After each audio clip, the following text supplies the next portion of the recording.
விஜயகாந்த் இல்லாம, வைகோ இல்லாம, அண்ணன் ஈஸ்வரன் இல்லாம உழைத்து 11.4% வாக்கு எடுத்ததுக்கு குறைஞ்சபட்சம் எடப்பாடி கிட்ட ஒரு 60 சீட்டாவது வாங்கிடணும்னு அண்ணாமலை இருக்கிறார்.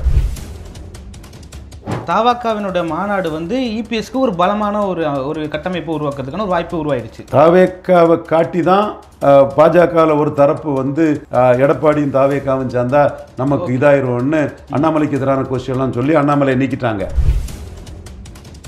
இப்போ தாவேக்கா மாநாடுங்கிறது பாஜக எடப்பாடி சிஎம்ங்கிறதுல பொருந்தா கூட்டணி ஆனா மற்ற கூட்டணிக்கே நஷ்டங்கிறதுல எடப்பாடி சிஎம்ங்கிறத அக்செப்ட் பண்றாங்க. அண்ணாமலை அக்செப்ட் பண்றாரு, நயினார் அக்செப்ட் பண்றாரு. பட் அதே வேளையில சீட் ஷேரிங் பெண்டிங் இருக்கு. அப்போ தெரியும் ரவீந்திர துரைசாமி டீமோட ஆர்டி டீமோட ஆட்டம். ஷேர்கபி சுப்கர் வார்னகி கர்த்தே சார் பல வியூகங்களை வந்து எடப்பாடி கடந்து வந்துட்டாருங்க சார். அதாவது கூட்டணி ஆட்சி தான் நாங்கள் முறிச்சிட்டு இப்போ எடப்பாடி பழனிசாமி தான் முதல்வர்னு சொல்கிற அளவுக்கு வந்துட்டாங்க. இப்போ அந்த வியூகத்தையும் 26ல் பாஜகவோட கூட்டணி கிடையாதுன்னு சொன்னாரா இல்லையா தம்பி? 29ல் சொன்னாரா இல்லையா தம்பி? இப்போ வந்திருக்கிறது எங்களை கண்டு பயந்து நிதிஷ்குமார் மாதிரி சீமான மோடி ப்ரொஜெக்ட் பண்ணிடுவாங்க. அதை அச்சப்பட்டு பாஜக கூட்டணிக்கு வந்திருக்கார் தம்பி. நான் எடப்பாடி என்னைக்காவது குறைச்சி மதிப்பிட்டேனா இல்லை சார். பட் இன்னைக்கு அவர் என்னையும் பிஜேபியும் பிரிக்க முடியாதுன்னு சொன்னது ஆர்டி டீமுக்கு பயந்துக்கிறத ஒத்துக்கிறதுக்கு உங்களுக்கு மனசு இருக்கா? மற்ற அரசியல் விமர்சகர்கள் என்ன சொன்னா, நான் என்ன சொன்னேன்? நியாயமா சொல்லுங்க தம்பி. இல்ல நான் உங்க முன்னே இருந்து பேசுறேங்கிறதுக்காக தம்பி எனக்காக எதுவும் சொல்ல வேண்டாம். தலைவா படத்துல விஜய் அம்மா தாயே உலகத்தை காக்கும் ரட்சகியே என்னையும் காப்பாற்றம்மா, இந்த டகால்ட்டி இந்த வேலையெல்லாம் என்கிட்ட வைக்காத, தொலைச்சி கட்டிவிடுவோம்னு தலைவா படத்தை அநியாயமா காலி பண்ணாங்க. இப்போ சொல்றவெல்லாம் வைத்தறிச்சியிலையும் காழ்ப்புணர்ச்சியிலையும் உதயநிதி மேல உள்ள வன்மம், சீமான் 8 புள்ளி எடுத்துட்டான்னு வாயால வைத்தால அடிச்சுட்டு இருக்கோம். முதல்ல நீ இதை சொல்லுப்பா. Untested not proved Vijay. Seeman 8.3 எடுத்துட்டான்னு ப்ரூவ் பண்ணி பேசுப்பா. அல்லது நீ மோசடியானவன், நேர்மையற்றவன், உள்நோக்கம் கொண்டவன், ஜாதிய எதிர்மறை வன்மம் கொண்டவன், என்ன வேணாலும் உனக்கு பொருந்தும். அல்லது நீ கரப்ட்.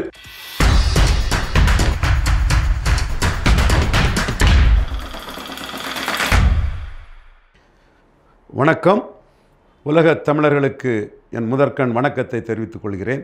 வள்ளுவம் வலைக்காட்சியில் தொடர்ந்து உரையாடி வருகிறேன். வள்ளுவம் வலைக்காட்சியை சப்ஸ்கிரைப் பண்ணுங்கள், என்னை பின்தொடருங்கள். வள்ளுவம் வலைக்காட்சி தமிழர்களின் பிரச்சனையை, பொதுமக்களின் பிரச்சனையை வித்தியாசமாக மாறுபட்ட கோணத்தில் அணுகி உங்களுக்கு வழங்கி வருகிறார்கள். வள்ளுவம் நேயர்களுக்கு வணக்கம். அரசியல் பேசு நிகழ்ச்சிக்கு உங்களை வரவேற்பதில் மகிழ்ச்சி. இன்று நம்மோடு இணைந்திருக்கிறார் அரசியல் திறனாய்வாளர் ரவீந்திரன் துரைசாமி அவர்கள். சார் வணக்கம். வணக்கம் தம்பி. நல்லா இருக்கீங்களா சார்? நல்லா இருக்கும் தம்பி. சார் பாஜக வந்து மொழி அரசியலை வைத்து ஒடுக்க நினைக்கிறதா திமுகவை அப்படின்னு துணை ஜனாதிபதி அந்த தேர்தலில் வந்து ஒரு தமிழரை முன்னிறுத்தி திமுகவை டார்கெட் செய்கிறாங்களா பாஜக அப்படின்ற ஒரு கேள்வி எழுது. அப்படிலாம் இல்லைங்க. அப்படின்னா ராஜ்நாத் சிங் ஏன் ஸ்டாலினை மதித்து ஆதரவு கேட்குறாரு, எடப்பாடிகிட்ட ஆதரவே கேட்கல. அவங்க பாஜக கேண்டிடேட்டை அனௌன்ஸ் பண்ணுறாங்க. இவங்க இண்டி கூட்டணி கேண்டிடேட்டை காங்கிரஸையும் சாராத திமுகவையும் சாராத ஒரு கம்யூனிஸ்ட் எண்ணம் கொண்ட ஒரு பொதுவான ஆள் அவரை அனௌன்ஸ் பண்ணுறாங்க. நீங்கள் எடப்பாடிக்கிட்ட கன்சல்ட் பண்ணியா பிரசிடென்ட் கேண்டிடேட் அனௌன்ஸ் பண்ணுறீங்க? எல்லாம் தெளிவாக தெரியுதுங்க. ஸ்டாலினுக்கு உயரம் என்ன, எடப்பாடிக்கு பரிதாபம் என்ன? இதெல்லாம் மறைச்சிக்கிட்டு நீங்கள் சில பேர் வந்து அவங்க ஒரு வெப்பு நடத்துவாங்க. அந்த வெப்புக்கு வியாபாரம் ஓடணும். அதனால பொய்யா புரட்டா சொல்லி ஒரு இதை பண்ணினா தானே அவங்களுக்கு வியாபாரம் ஓடணும். உங்களை சொல்லலை. அந்த வெப்பு பண்ணுறது ஒரு பிரபலமானவர். அவருக்கு சாணக்கியத்தனத்தை நம்ம என்னங்க சொல்ல முடியும்? அவருக்கும் தொழில் நடக்கணும். அதுக்காக ராஜ்நாத் சிங் அவங்க அனுப்பி கலைஞர் நினைவிடத்துக்கு வந்தாலும் அவங்க கண்ணுக்கு அது தெரியாது. ராஜ்நாத் சிங் ஸ்டாலின் ஆதரவு கேட்டாலும் அவங்க கண்ணுக்கு அது தெரியாது. தம்பித்துறையை புறக்கணித்து ஃபாரின் டெலிகேஷனுக்கு கனிமொழி அனுப்பினாலும் அவங்க கண்ணுக்கு தெரியாது. தென் கனிமொழி உட்பட எந்த திமுக எம்பிக்கும் மத்திய பாஜக அமைச்சர்கள் அப்பாயின்மெண்ட் கிடைச்சாலும் அவங்க கண்ணுக்கு தெரியாது. அவங்களுக்கு சாணக்கியத்தனம், அவங்க தொழில் ஓடணும்னா ஒரு கட்டமைப்பை உண்டு பண்ணி அது நடந்தால் தானே அவங்களுக்கு ஓடணும். அவங்க தொழில் இருக்கிறாங்க, தொழில் வாழ்க வளர்க. பட் உண்மை நிலைமை அது இல்லை. ஸ்டாலினை மோடி பெருசாக மதிக்கிறார், அதான் உண்மை. வெஸ்ட் பெங்கால் போகிறாரு, பீகார் போகிறாரு, மாநில கட்சிகளை கடுமையாக விமர்சனம் பண்ணுறாரு. மோடி தமிழ்நாட்டுக்கு வந்து ஸ்டாலின் விமர்சனம் பண்ணலையே. இங்கே திருச்சியில் சந்திக்கும் போது டிக்னிட்ரிஸ் தான் போடுறாரு. இது ஒன்றும் அரசு விழான்னு சொன்னால் அவர் மற்ற இடங்களில் அரசு விழாவில் சந்தித்த கூட்டணி கட்சி தலைவர்கள் பேரை போடலையா, கட்சி தலைவர்கள் பேரை போடலையா? யூபி பீகாரில் எல்லாம் எடுத்து பாருங்க. ஸோ ஒரு சாணக்கியத்தனம் ஓடுது. ஒரு ஸ்டாலினை மோடி எதுக்குறாரு, திமுக இதுன்னு சொன்னால் தான் உங்களுக்கு தொழில் ஓடும். தினமலர் இருக்குனாலும் சரி, மற்றவர்களும் சரி தொழில் ஓடும். அப்போ ரியல் பொலிட்டிக்ஸை தாண்டி சில பொய்களை சொல்லி அல்ல ரியல் பொலிட்டிக்ஸை மறைச்சி பண்ணாதான் தொழில் ஓடும்னு நான் உறுதியாக சொல்கிறேன். ஓகே. ஆனால் வந்து நீங்கள் சொல்கிறீங்க மோடி வந்து ஸ்டாலினை விமர்சிக்கலன்னு சொல்கிறீங்க. அமித்ஷா விமர்சிக்கிறாரோ? உள்துறை அமைச்சர் கண்டிப்பாக அமித்ஷா விமர்சிக்கிறார். இப்போ சமீபத்தில் கூட அமித்ஷா விமர்சிக்கிறார். உதயநிதியை வந்து நம்ம முதல்வராக்குவது தான் திமுகவினுடைய விமர்சிக்கிறார். அதில் ஒன்றும் மாற்றம் இல்லை. நாம் என்ன சொல்ல வரோம்னா 2021 நாம் எல்லாருக்கும் கருத்துக்கு மாறுபட்ட கருத்தாக நாம் சொன்னோம். நம்ம மிகுந்த மதிப்புக்கும் மரியாதைக்குரிய சத்திரன் குருமூர்த்தி, மறைந்த இலகணேசன்ஜி, உண்மையிலே நான் ஒரு மதிக்கக்கூடிய ஹெச் ராஜாஜி, என்னுடைய சகோதரர் பொன் ராதாகிருஷ்ணன், இவங்க கருத்துக்கெல்லாம் மீறி மோடி வந்து காங்கிரஸை தான் எதிரியாக பார்க்குறாரு, சசிகலாவை வளர்த்து விடுறது பெரிய டேஞ்சர்னு பார்க்குறாரு, சசிகலாவுக்கு எதிராக இருக்காரு நம்ம சொன்னோம். அப்போ சாக்கடை ஜலம்னாலும் வீடு தீப்பற்றி எறியும் போது அதை பயன்படுத்தணுன்னு ஆடிட்டர் ஐயா குருமூர்த்தி போன்றவங்களும் சொன்னாங்க. அப்போ நாம் சொன்னோம் காங்கிரஸ் இங்கே பலம் பெற்றக்கூடாது, காங்கிரஸ் தான் மோடிக்கு எதிரி, அந்த வகையில் தான் மோடிக்கு அபியூகம் இருக்குன்னு சொன்னோம். இப்போவும் காங்கிரஸ் தான் மோடிக்கு எதிரிங்கிற லெவலில் அபியூகம் இருக்கும். சாணக்கியத்தனம் பண்ணக்கூடியவங்களுக்கு அவங்களுக்கு வியாபாரம் நடக்கணும். தினமலருக்கு ஏதாவது எழுதி பரவல் ஏற்பட்டால் தான் அவங்க இது ஓடும். அப்போ இந்த உண்மையை மறைச்சிக்கிட்டு எரிஞ்ச கட்சி எரியாத கட்சி அப்படி இப்படின்னு ஒரு பழைய செத்துப்போன அரசியலை, அறுத பழசான அரசியலை விஜயும் விஜய் கூட இருக்கவங்களுக்கும் செய்தால் தான் அந்த இது உண்மை வரும்னு சொல்லும்போது அவங்க அதைத்தான் செய்வாங்க. அவங்களுக்கு அதுதான் கெயின். நான் சொல்கிறது மோடி வந்து காங்கிரஸை தான் எதிரியாக பார்க்குறாருங்கிறத நான் சொல்கிறேன். அதுதான் உண்மை. அதனால தான் என் கருத்து மோடிக்கு எடுப்படுது. மோடி நன்மைக்கு தான் என் கருத்தை நான் சொல்கிறேன். பைப்போலர் பொலிட்டிக்ஸ் உங்களுக்கு நஷ்டம்னு சொன்னேன். அதை சசிகலா விஷயத்தில் ஏற்றுக்கிட்டார் மோடி. என்னுடைய கருத்து அவருக்கு நன்மைன்னு, பைப்போலர் பொலிட்டிக்ஸ் காங்கிரஸுக்கு தான் லாபம், பாஜகவுக்கு நஷ்டம், மோடிக்கு நஷ்டங்கிற என் கருத்தை மோடி பிஎம்ஓ ஏற்றுக்கிட்டாங்க. இப்பவும் பைப்போலர் பொலிட்டிக்ஸ் அடிக்கணும்னு தான் நான் சொல்கிறேன். மோடி என்ன பார்க்குறாருன்னா காங்கிரஸ் 10 சீட்டு வந்துடுறாங்க, காங்கிரஸ் அணி 40 சீட்டு இங்கே வந்துடுது. 2004 2009 காங்கிரஸால தான் இந்தியா, திமுகவால் தான் இந்தியாவில் ஆட்சி அமைஞ்சுது. திமுக காங்கிரஸால். அப்படி ஒரு நிலைமை காங்கிரஸுக்கு மீண்டும் வந்துடக்கூடாது. ஸோ அதை எப்படி தடுக்கணுங்கிறதா மோடிக்கு நோக்கமாக இருக்குது. நான் மோடிக்கு எண்ணத்தை ஓட்டத்திலிருந்து மோடிக்காக என் அரசியலை பேசுகிறேன். அவங்க வியாபாரத்துக்கும் தொழிலுக்கும் அவங்களோட இதுக்கு பேசுகிறாங்க, தப்பு இல்லை. அவங்க ஒவ்வொருத்தருக்கும் அவங்க தொழில் முக்கியம். அப்போ அவங்க தொழிலுக்கு பேசக்கூடியவங்க அந்த தன்மையில் தான் பேசுவாங்க. நான் முழுக்க அந்த தன்மை இல்லைன்னு சொல்ல வரல. காங்கிரஸ் கூட இருக்கக்கூடிய திமுக தான் மோடிக்கு எதிரியே தவிர திமுக மோடிக்கு எதிரி இல்லை. இந்த ஸ்டேட்மெண்ட் 100க்கு 100 கரெக்ட். திமுக மோடிக்கு எதிரி இல்லை. காங்கிரஸ் கூட இருக்கக்கூடிய திமுக தான் மோடிக்கு எதிரி. 98ஆம் ஆண்டு தம்பி, 99ஆம் ஆண்டு தம்பி அரசியல் தெரியுமா? சின்ன வயசு தம்பிக்கு. தம்பியை நான் குறை சொல்லலை. 99ஆம் ஆண்டு யாரெல்லாம் கூட்டணி வச்சுருந்தாங்க தம்பி? பாஜக அதிமுக கூட்டணியில் இருந்தாங்க. ஏன் காங்கிரஸ் இன்க்ளூசிவ் டிஎம்கே தான் அவங்களுக்கு எதிரியே தவிர டிஎம்கே எதிரி இல்லை. 2001 கூட்டணி வச்சுருந்தாங்களா இல்லையா? கண்டிப்பாக சார். ஸோ அது அவங்களுக்கு ஒன்றும் பெரிய மேட்டர் இல்லை. திமுகவுக்கு பாஜக எதிரி தான். கிறிஸ்டின் முஸ்லீம் ஓட்டு அவங்களுக்கு போயிடக்கூடாதுங்கிறதுல அவங்க தெளிவாக இருப்பாங்க. ஓகே. பாஜகவுக்கு வந்து திமுக எதிரி இல்லை. மோடி ஸ்டாலினுக்கு முக்கியத்துவம் கொடுப்பார். ஓகே. இதுதான் இது விஜய் போன்றவர்களுக்கும் ஸ்டாலினுக்கு கிடைக்கக்கூடிய இவ்வளோ முக்கியத்துவம் வந்து பொறாமையில் புழுங்குறாங்க. மோடி ஸ்டாலின் முக்கியத்துவம் கொடுக்குறாரு. இது ஆதாரத்தோட சொல்கிறேன். ஸ்டாலின் கிறிஸ்டின் முஸ்லீம் ஓட்டு போயிடும்னு சொல்லி அவர் நழுவி போகிறார். ஓகே. இதுதான் வந்து கள்ள கூட்டணி, இருட்டறைக்குள் அந்த கள்ள கூட்டணி அப்படின்னு சொல்லிட்டு எல்லாம் என்னங்க, தேர்தல் கூட்டணி தான் கூட்டணி. அடியத்தவன் போக்கத்தவன் வேற வேலை இல்லாதவன் எலக்ட்ரல் அலையன்ஸ் இல்லாத ஒன்றை பேசுவான். எலக்ட்ரல் அலையன்ஸ் இல்லாத எல்லாருமே நட்பாக தான் இருப்பாங்க. ஓகே. அதில் என்ன இருக்குது? அரசியலில் நட்பாக இருக்கிறதுல என்ன தப்பு இருக்குது? எலக்ட்ரல் அலையன்ஸ் வேற, ஒருத்தருக்கு ஒருத்தர் நட்பாக இருக்குங்கிறது வேற. ஓகே. திரு நயனா நாகேந்திரன் அவர்கள் வந்து கூட்டணி ஆட்சி குறித்து கேள்வி கேட்டபொழுது அவர் சொல்லியிருக்காரு, அதான் இபிஎஸ் முடிவு செய்வார் அப்படின்னு சொல்லியிருக்காரு. எப்படி பார்க்குறீங்க? நயனார் கருத்து கூட்டணி உடையக்கூடாதுங்கிறதுல நயனார் சொல்கிறாரு. அவர் கருத்து சரிதான். ஆனால் மோடி 2021 எங்கள் கருத்தின் அடிப்படையில் பண்ண சர்ப்ரைஸை இப்போ பண்ணுவாராங்கிறத நாங்கள் 50-50 எதிர்பார்த்துட்ருக்கோம். அது என்ன சார் சர்ப்ரைஸு? அது there are so many ifs and puts அதுக்குள்ளே இருக்குது. ஓகே. எங்கள் கருத்து என்னென்னா சசிகலாவை மோடி அடிப்பாருங்கிறத நாங்கள் மட்டும்தான் சொன்னோம். எங்கள் ஆல் இண்டியா டீம், நான் தான் முகம், என் கூட நிறைய சோழர்கள் இருக்காங்க, என் முன்னாடி பின்னாடி எல்லாம் நிறைய பேர் இருந்து தான் நாங்கள் அதை செயல்படுத்தினோம். இப்போவும் நாங்கள் மோடிக்காக நாங்கள் என்ன பார்க்குறோம்னா பைப்போலர் பொலிட்டிக்ஸ் இங்கே காலி ஆகணும்னு பார்க்குறோம். மல்டிபோலர் பொலிட்டிக்ஸ் வரணும்னு நாங்கள் பார்க்குறோம். Okay. So multipolar politics Stalin versus others தான் வரும். அந்த பொலிட்டிக்ஸ் வரதுல காங்கிரஸுக்கு இம்பார்ட்டன்ஸ் அடிபடும். அது எங்களுக்கு ஒரு மகிழ்ச்சி.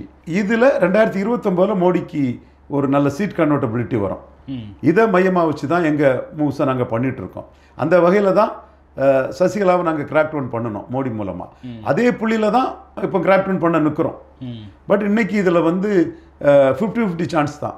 குறைஞ்சபட்சம் எடப்பாடிக்கிட்ட ஒரு 60 சீட்டாவது வாங்கிடணுன்னு அண்ணாமலை நிற்கிறார். அண்ணாமலை அவர் உழைத்து 11.4% வாக்கு எடுத்ததுக்கு விஜயகாந்த் இல்லாமல், வைகோ இல்லாமல், அண்ணன் ஈஸ்வரன் இல்லாமல் அவர் அண்ணாமலை எடுத்த மேஜர் பார்ட்னராக பிஜேபியை நிறுத்தி எடுத்த 11.4%க்கு ஒரு 60 சீட்டு குறையாமல் வாங்கிறோன்னு அவர் இருக்கிறாரு. ஆடிட்டர் குருமூர்த்தி பிஜேபி ஒரு 60 சீட்டு வாங்கினாதான் எடப்பாடி எம்பவர் ஆகி காங்கிரஸுக்கு 25 சீட்டு நாளைக்கு ஆஃபர் கொடுக்கறது நிற்கும்னு நினைக்கிறாரு. நாங்களும் அதைத்தான் நினைக்கிறோம். நிர்மலா சீதாராமனுக்கும் இந்த எண்ண ஓட்டத்தில் தான் இருக்கிறாங்க. 60 சீட்டு மோடி தரப்பில் எடப்பாடிகிட்ட ஃபைனலாக கேட்பாங்க. அதுக்கும் எடப்பாடி என்ன செய்கிறாருங்கிறதெல்லாம் பொறுத்திருந்து தான் பார்க்கணும். சார், அண்ணாமலை அவர்களுமே சொல்லியிருக்காரு, அதாவது இபிஎஸ்ஸை முதல்வராக்க வேண்டியது என்டிஏ தொண்டர்களுடைய ஒவ்வொருத்தனுடைய கடமையாக இருக்குன்னு சொல்கிறாங்க. தாவேக்காவினுடைய மாநாட்டுக்கு பிறகு இறங்கி வருகிறதா பாஜக என்று இது ஒரு பார்வை சரிதான். தாவேக்காவை காட்டி தான் அண்ணாமலை பதவியை நீக்கம் செய்ததும் பாஜக அதிமுக கூட்டணி வர்றதுக்கும் காரணம். அதை செய்தது அண்ணாமலையை தவிர நயனார் நாகேந்திரன், வானதி சீனிவாசன், நிர்மலா சீதாராமன் தரப்பு, தமிழிசை அம்மையார், இப்படி எல்லாரும் பண்ணாங்க. பொன்னார் இதில் இல்லை. பொன்னார் வேற மாதிரி நினைக்கிறாரு. பொன்னாருக்கு ஸ்ட்ராட்டஜி வேற. பொன்னார் கட்சிக்காக நிற்கக்கூடியவர், கட்சிக்காக தியாகம் பண்ணவர், வாழ்க்கையை கட்சிக்கு அர்ப்பணித்தவர். அவரோட இன்னைக்கு அரசியல் அணுகுமுறை வேற மாதிரி தான் இருக்குது. ஸோ இப்போ விஜய் சிஎம் கேண்டிடேட்டுங்கிறத ப்ரொஜெக்ட் பண்ணி வரும்போது நம்ம இன்னைக்கு பாஜக அதிமுக கூட்டணியில் இருக்கும். இது பொருந்தா கூட்டணின்னு போச்சுன்னா அது இந்த கூட்டணிக்கு வந்து ஒரு பலகீனம். அது இருக்கக்கூடாதுங்கிறதுக்காக தான் அமித்ஷாவின் கருத்துப்படி நயனார் நாகேந்திரனும் அண்ணாமலையும் வந்து எடப்பாடி சிஎம்னு சொல்கிறாங்க. இதில் எந்த மாற்றமும் இல்லை. நம்ம கண்ணெதிர நடக்கக்கூடிய ஒரு விஷயத்தை மறைச்சி சொன்னோம்னா நாம ஏமாந்து போவோம். நான் ஏமாறதுக்கு தயாரில்லை. பட் மோடி கடைசியில் 60 சீட்டு கேட்பாரு. மோடி சசிகலாவை எந்த புள்ளியில் அடித்தாரோ அந்த புள்ளிக்குள்ளே மோடி வருவாருன்னு எனக்கு எதிர்பார்ப்பு இருக்குது. பொறுத்திருந்து பார்ப்போம். ஓகே, அப்போ தாவேக்காவினுடைய மாநாடு வந்து இபிஎஸ்க்கு ஒரு பலமான ஒரு கட்டமைப்பு உருவாக்குறதுக்கான ஒரு வாய்ப்பு உருவாயிடுச்சு. தாவேக்காவை காட்டி தான் பாஜகவில் ஒரு தரப்பு வந்து எடப்பாடியும் தாவேக்காவும் சேர்ந்தா நமக்கு இதாயிரும்னு அண்ணாமலைக்கு எதிரான கோஷ்டியெல்லாம் சொல்லி அண்ணாமலையை நீக்கிட்டாங்க.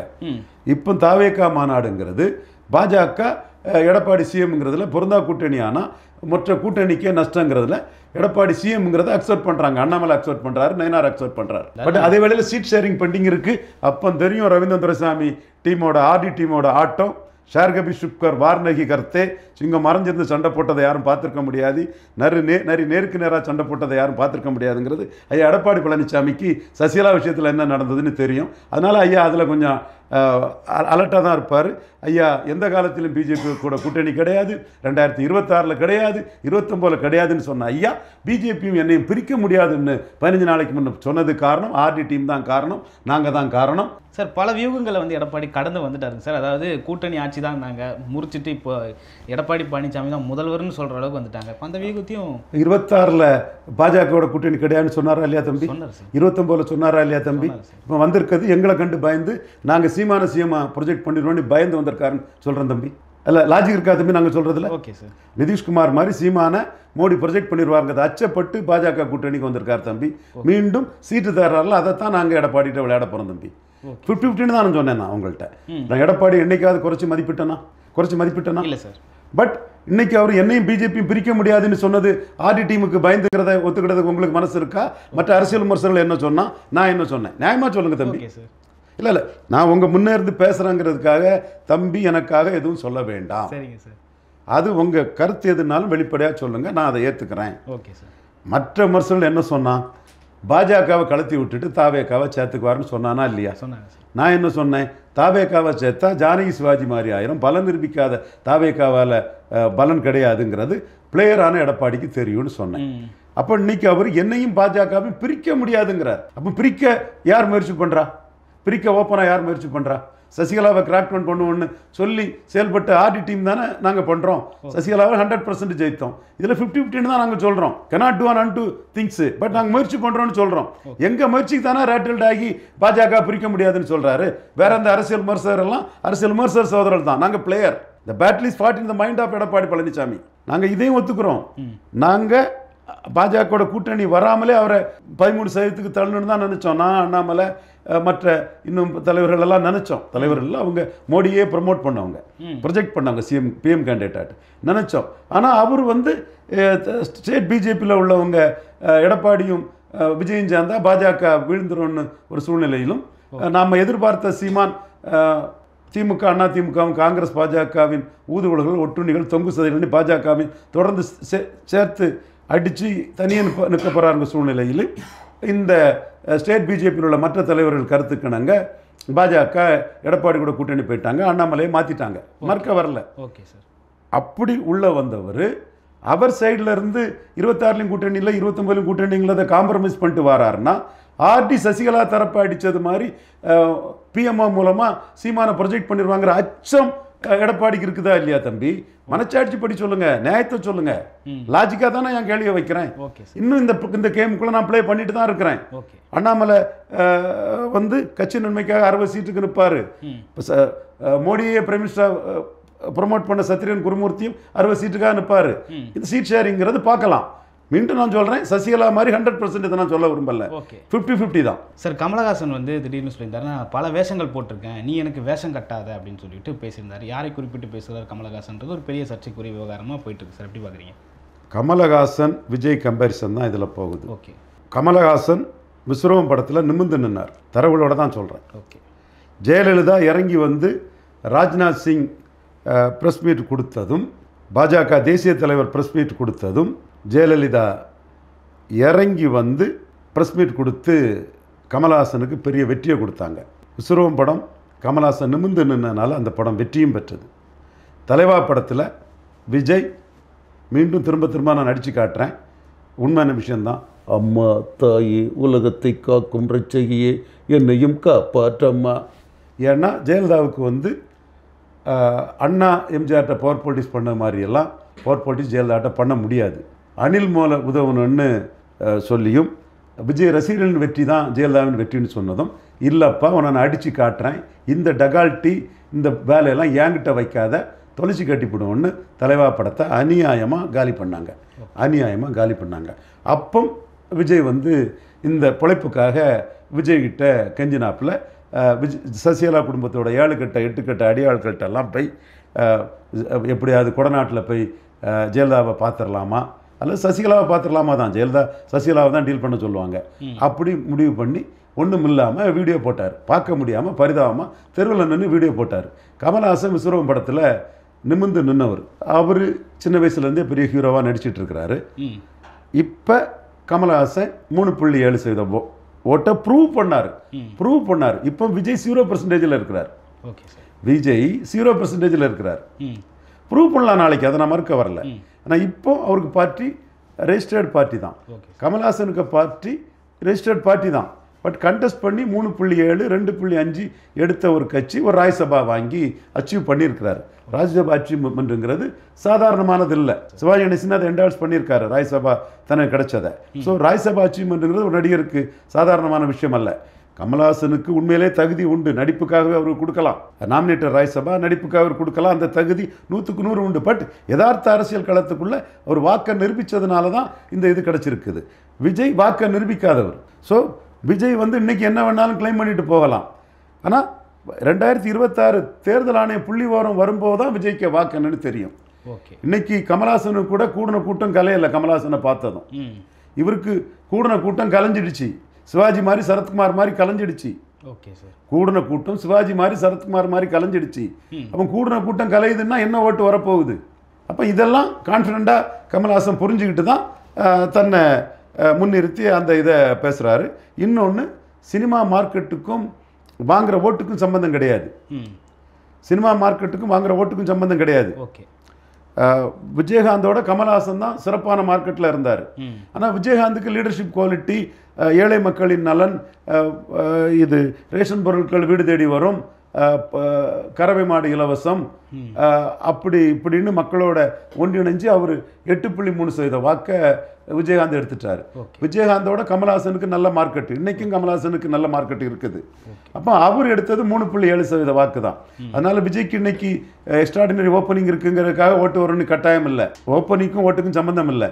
தப்பான வியூகத்தை பண்ணினாருன்னா ஓட்டு கமல்ஹாசனுக்கு கீழே போயிடலாம் விஜய்.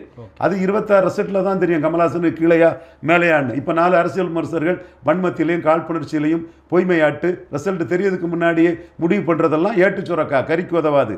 26 வர்றது தான் என்னன்னு தெரியும். அப்போ குறவுன்னா அவன் குறவுன்னு ஒத்துக்கணும், கூடுதல்னா நான் கூடுதல்னு ஒத்துக்கணும். கமல்ஹாசன் ஓட்டை விஜய் எடுப்பாரா இல்லையான்னு 26 ரிசல்ட் தான் தெரியும். இப்போ சொல்கிறவங்கலாம் வைத்தறிச்சியிலையும் காழ்ப்புணர்ச்சியிலையும் உதயநிதி மேலே உள்ள வன்மம், சீமான் 8 புள்ளி எடுத்துட்டான்னு நீ வாயால் வைத்தால் அடிச்சுட்டு இருக்கோம். முதல்ல நீ இதை சொல்லுப்பா, untested not proved Vijay, Seeman 8.3 எடுத்துட்டான்னு ப்ரூவ் பண்ணி பேசுப்பா. அல்லது நீ மோசடியானவன், நேர்மையற்றவன், உள்நோக்கம் கொண்டவன், ஜாதிய எதிர்முறை வன்மம் கொண்டவன், என்ன வேணாலும் உனக்கு பொருந்தோம். அல்லது நீ கரப்டு, நீ நேர்மையானவன் நான்மையானவன்னா முதல்ல அன்டெஸ்டட் நாட் ப்ரூவ்டு தான் விஜய்னு சொல்லிட்டு பண்ணு. அதைத்தான் நான் சொல்கிறேன். எவ்வளோ வருங்கிறது 26 தேர்தல் ஆணையம் சொல்லும். சார், ரஜினிகாந்த் அவர்களையும் ஒரு மறைமுகமான விமர்சனத்தை விஜய் அவர்கள் வச்சிருந்தாரா? அவர் வருவாருன்னு சொன்னாங்க, வரல. இவர் ஜெயிப்பாருன்னு சொன்னாங்க, ஜெயிக்கல. நாங்கள் வந்துட்டோம் அப்படின்ற மாதிரி இந்த மறைமுகமான விமர்சனம் எதற்காக வைக்கப்படுது சார்? நீங்கள் தேர்தலில் இன்னும் போட்டி போடலை. ஓகே, போட்டி போடுங்க. நான் ரஜினி, இது 2004 எங்கள் அண்ணன் தான் ரஜினி. நான் ரஜினிகிட்ட சொன்னேன், டிவைட் அண்ட் ரூல் பண்ணுவோம், பாமக மட்டும் எதிர்ப்போம்னு சொன்னேன். அவர் பாமகவை எதிர்க்கிறதுக்காக இப்படி காட்டிட்டார். அப்போ என்னாச்சு, அனைத்து தொகுதிகளையும் பாமக ஜெயித்துட்டு. குறிப்பாக நான் சிதம்பரம் தொகுதியில் திருமாவளவனை சப்போர்ட் பண்ணுவோம். மற்ற விசிகா அனுப்பக்கூடிய திண்டிவனம், புதுச்சேரி, இந்த இடங்களெல்லாம் விசிகாவை விட்ரா பண்ண சொல்லிக்கிட்டு நாம் பாஜகவுக்கு, அந்த அதிமுக பாஜகவுக்கு ஆதரவு கொடுப்போன்னு நான் சொன்னேன். அண்ணன் ரஜினிகாந்த் பிசிகாவை சப்போர்ட் பண்ணுங்கிறத அண்ணனை சுற்றி இருக்கவங்க சரியாக அதை எடுத்துகிட்டு போகலை. ரிசல்ட் கடைசியில் என்னாச்சுன்னா, முதல் இடம் பாமக வந்துட்டு, 2வது இடம் விசிகா வந்துட்டு, 3வது ஜெயலலிதா நிறுத்தின இரட்டை வேட்பாளர், அண்ணன் ரஜினிகாந்த் ஆதரித்த தாமரை வேட்பாளர், ஜெயலலிதா ஆதரித்த தாமரை வேட்பாளர், ஜெயலலிதா கூட்டணி பாஜக தான் நின்று பாஜக வேட்பாளர், அண்ணன் ரஜினிகாந்த் ஆதரித்த பாஜக வேட்பாளர், சங்கராச்சாரியார் ஆசி பெற்று கேண்டிடேட்டான பாஜக வேட்பாளர் தடா பெரியசாமி டெபாசிட் இழந்தார்.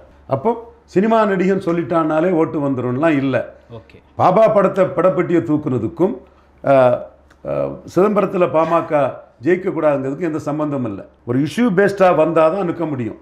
அப்போ எங்கள் அண்ணன் ரஜினிகாந்த் தோத்த இடத்துல ஆதவர்ஜுனா, ஜான் ஆரோக்கியசாமி மற்றும் சினிமாவில் இருக்கக்கூடிய அதிகாரிகள் ஜாஸ்தி, சினிமாவில் முட்டாள்களும் உண்டு, எல்லாரும் நீங்கள் கேட்டுக்கிடுங்க.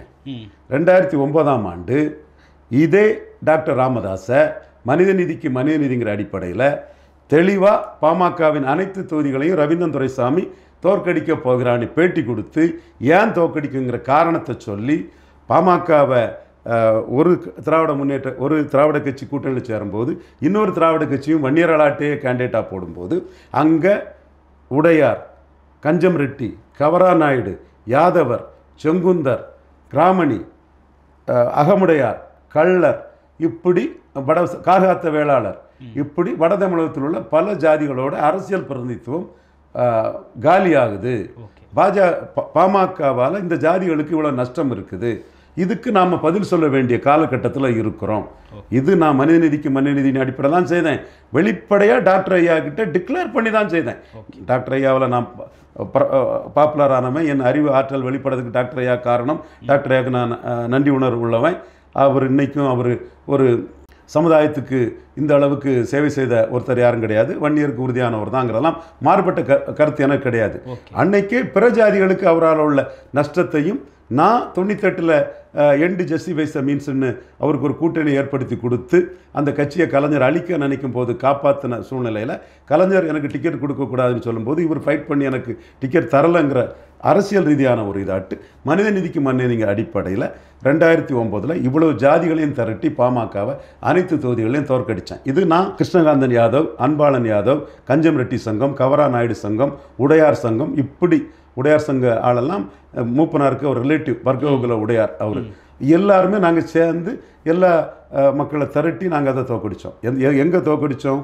அண்ணன் ரஜினிகாந்த் தோத்த இடத்துல நாங்கள் நின்று தோக்கடிச்சோம். இதைத்தான் ஒரு வாதத்தில் சொல்ல போகும்போது ஜானாரகிசாமிங்கிற அயோக்கிய ராஸ்கல் ஒருத்தனை தூண்டி விட்டு என்னை பேச விடாமல் சதி பண்ணால் அயோக்கிய ராஸ்கல். பட் இது உண்மை, உங்கள்கிட்ட இந்த உண்மையை சொல்ல முடியும். அந்த அயோக்கிய ராஸ்கலும் இப்போ அதை புரிஞ்சுக்குவான். ஸோ வாக்குங்கிறது மக்கள் உணர்வை புரிஞ்சுக்கிட்டு தான் வரும். சும்மா நீ சிங்கம் மாதிரிலாம் சவால் விட்டுட்டாலும் ஒரு புண்ணாக்கும் வராது. ஜெயலலிதா அம்மையாருக்கு எதிராக தலைவா படத்தில் தலைவா படத்தை அடித்ததுனால, பாபா படத்தை அடித்ததுனால ரஜினிகாந்த் ராமதாஸுக்கு எதிராக பண்ணி ஊதி பறக்க விட்ட பலூனில் ஊசியை வச்சு குத்துட்டேன்னு ராமதாஸே நக்கல் அடித்தார். அந்த ராமதாஸை தான் மனிதநீதினு நான் தோக்கடிச்சு காட்டினேன் 2009. காரணம் என்கிட்ட இஷ்யூ இருந்தது. அதே மாதிரி இன்னைக்கு விஜய் வந்து தலைவா படத்தை ஜெயலலிதா அடிச்சுட்டாங்கிறதுக்காக மோடியை போய் கோயம்புத்தூரில் காத்து கடந்து பார்த்தாரு. எங்கன்னா ரஜினிகாந்த மோடி நேரில் வந்து பார்த்ததுக்கும் இவர் காத்து கடந்து மோடியை பார்த்தாரு. அப்படி காத்து கடந்து மோடியை பார்த்த பிறகு சீமானை பயன்படுத்தி ஈழத்தமிழர் பிரச்சனையை முன்னிறுத்தி ஜெயலலிதா 39% வாக்கை 45% வாக்காட்டு மாற்றிட்டார். இவர் அணில் மாதிரி உதவும் போது எடுத்த வாக்கை விட 6% வாக்கு அதிகம் பெற்று 39 இடத்துல போட்டியிட்டு 37 இடத்த ஜெயலலிதா ஜெயித்துட்டாங்க. விஜய் வெத்து வேட்டு செல்லாத நோட்டுன்னு நிரூபித்தது ஜெயலலிதா அம்மையார் தான். விஜய் வெத்து வேட்டு செல்லாத நோட்டுன்னு நிரூபித்தது ஜெயலலிதா அம்மையார் தான். இவர் சிங்கம்னு தன்னை இன்னைக்கு சொல்கிறாரு. அன்னைக்கு வெத்து வெட்டு செல்லாத நோட்டுன்னு ஆனவர் ஜெயலலிதா அம்மையார் மரணம் வர அவர் அதுக்கு பிறகு அரசியலே பேசலை. இப்போ நாம் சொல்கிறோம்னா நாம் நியாயத்தை எங்கேயும் பேசுவோம். மனிதநீதிக்கு செயல்படுவோம். ஒரு ஜாதி ஆட்சி, கள்ளச்சாராய ஆட்சி, கந்து வெட்டிக்காரன் ஆட்சின்னு ஜெயலலிதாவை அடித்தோம். வெங்கடேச பண்ணையார் என்கவுண்டருக்கு ஜெயலலிதா தோத்தாங்க. ஜெயலலிதாவே பர்கூரில் தோத்தாங்க. வெங்கடேச பண்ணையார் என்கவுண்டருக்கு நாடார் சமுதாயம் ஜெயலலிதா தோக்கடிக்க நிற்கும் போது சரத்குமார் ஜெயலலிதாவோட போகிறது சமூக உணர்வுக்கு எதிரானதுன்னு சொல்லி 2006 தோக்கடிச்சு காட்டணும். ஸோ நாம் வந்து சொன்னால் அதுபடி இருக்கக்கூடிய ஒரு அரசியல்வாதி, சமூக ஊழியர். இவர் வந்து அன்னைக்கு ஜெயலலிதாவுக்கு எதிராக மோடியை பார்த்துக்கிட்டு வெத்து வெட்டு செல்லாத நோட்டு இன்னும் ஜெயலலிதா நிரூபித்து 6% ஓட்டையும் உயர்த்தி 39க்கு 37 ஜெயித்த பிறகு ஜெயலலிதா மரணம் வர அரசியல் பேசாதவர். சார், தாவேக தலைவர் விஜய் அவர்கள் வந்து 234 தொகுதியிலும் நான் தான் வேட்பாளர், விஜய்ன்னு சொல்லிட்டு எல்லா தொகுதிகளையும் குறிப்பிட்டு சொல்கிறார். சார், அவர் கட்சி வேட்பாளர்னா அவர் தான் காட்டுறாரு. அவருக்கு செல்வாக்கு இருக்கிறத அவர் நம்புறாரு. அது இல்லைன்னு ஜெயலலிதா நிரூபித்து வெத்து வெட்டு செல்லாத நோட்டுன்னு 2014 நிரூபித்தாங்க. அது இல்லைன்னு விக்ரவாண்டி நிரூபிச்சது. அது இருக்குன்னு அவர் நிரூபித்தா தேர்தல் ஆணையம் சொல்லும் அதை. ஓகே சார், அவங்களுடைய ஆதரவாளர்கள், அவங்களுடைய கட்சிக்காரங்க எல்லாருமே வந்து சமூக ஊடகத்தில் அவர் எடுத்து போட்ட செல்ஃபி வந்து கிட்டத்தட்ட 10 மில்லியன் வியூஸ் போயிடுச்சு, இன்ஸ்டாகிராமில் 100 மில்லியன் வியூஸ் போயிடுச்சு, அதெல்லாம் வாக்கா மாறுன்றாங்க. அதுக்கும் தேர்தல் ஆணையத்துக்கும் சம்பந்தம் இல்லை. நீங்கள் 50,000 ஆன்லைன் மெம்பர் அவருக்கு விக்ரவாண்டியில் இருக்குன்னு சொன்னாங்களா இல்லையா? சொன்னாங்க சார். சொன்னாங்களா இல்லையா? விக்ரவாண்டியில் நோட்டாவுக்கு ஓட்டு கூடிச்சா குறைஞ்சிச்சா? குறைஞ்சிச்சு தம்பி. Okay sir, okay sir. அதாவது விக்ரவாண்டியில் அவர் கள்ளக்குறிச்சி சாராய சாவை பார்த்ததும் விக்ரவாண்டியில் அவருக்கு 20% ஓட்டு இருக்குது அப்படின்னு இவங்க பிரச்சாரம் பண்ணாங்க. 50,000 ஆன்லைன் மெம்பர்ஸ் சேர்ந்திருக்காங்கன்னு பிரச்சாரம் பண்ணாங்க. நோட்டா பெரிய ஓட்டு எடுத்து விக்ரவாண்டியில் அதிசயத்தை ஏற்படுத்த போகுதுன்னு பிரச்சாரம் பண்ணாங்க. விக்ரவாண்டியில் போலிங் கூடி போச்சு. ஒரு கள்ளக்குறிச்சி சாராய சாவை பார்த்தாருன்னா விக்ரவாண்டியில் வந்து போலிங் குறையணும் இல்லை, குறையல. திமுகவுக்கு போலிங் 23% கூடி போச்சு, நோட்டாவுக்கு ஓட்டு குறைஞ்சி போச்சு. அப்போ உங்களுக்கு 50,000 ஓட்டு எங்கே போச்சு? விக்ரவாண்டியில் உள்ள 50,000 ஓட்டம் 50,000 ஓட்டு உங்களுக்கு இல்லை, பொய் நிரூபிச்சாதான் ஓட்டு. இதெல்லாம் ஹம்பக்கு. இப்போ உங்களுக்கு நீங்கள் வந்த கூட்டத்திலே முக்கால்வாசி கூட்டம் கலைஞ்சிட்டுன்னு நியூஸ் 24/7 போடுறான். அதிலே முடிஞ்சு போச்சு. நீங்கள் சிவாஜி சரத்குமார் ஆயிட்டீங்க. ஏன் திரிசூலம் படம் ரெக்கார்ட் பிரேக் ஆகலையா? 8 தேட்டரில் வெளி விழா ஓடலையா? அந்த நடிகர் அரசியலில் போனி ஆகல?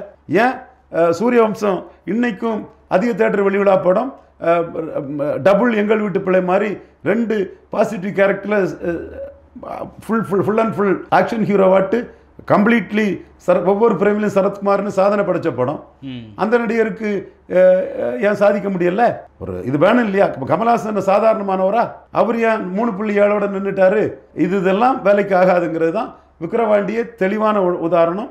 50,000 ஆன்லைன் மெம்பர் இருந்தும் நோட்டாவுக்கு ஓட்டு குறைஞ்சி போச்சு. ஆனால் ஈரோடு கிழக்கில் நோட்டாவுக்கு ஓட்டு போடுங்க, பெரியார சீமான் அவமரியாதை பண்ணிட்டாருன்னு சொல்லும்போது நோட்டாவுக்கு வந்து ஈரோடு கிழக்கில் ஒரு 4% ஓட்டு அதிமுக ஓட்டு கூடிச்சு.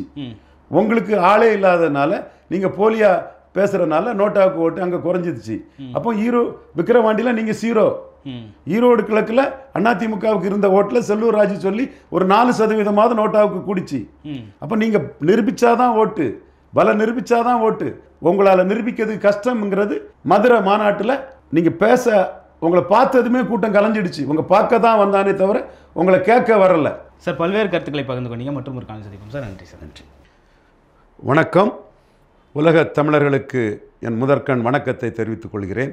வள்ளுவம் வலைக்காட்சியில் தொடர்ந்து உரையாடி வருகிறேன். வள்ளுவம் வலைக்காட்சியை சப்ஸ்கிரைப் பண்ணுங்கள், என்னை பின்தொடருங்கள். வள்ளுவம் வலைக்காட்சி தமிழர்களின் பிரச்சனையை, பொதுமக்களின் பிரச்சனையை வித்தியாசமாக மாறுபட்ட கோணத்தில் அணுகி உங்களுக்கு வழங்கி வருகிறார்கள். வள்ளுவன் தொலைக்காட்சியை தொடர்ந்து கண்டு களியுங்கள். நன்றி, வணக்கம்.